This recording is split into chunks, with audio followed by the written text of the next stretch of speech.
نحمدہ ونصلی علی رسولہ الکریم اما بعد۔ آج کل سکن انفیکشن کی بیماری بہت عام ہے، جس کے علاج کے لیے حضرات مفسرین نے ایک وظیفہ نقل کیا ہے کہ اول آخر درود شریف پڑھ کر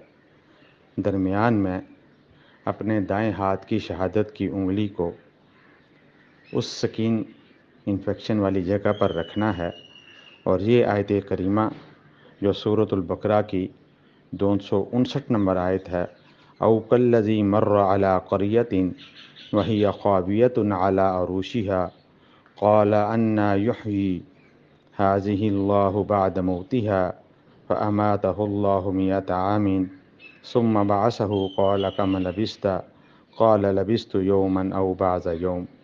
قال بل لبثت مئۃ عام فانظر الی طعامک وشرابک الی آخرہ۔ یہ مکمل آیت پڑھنی ہے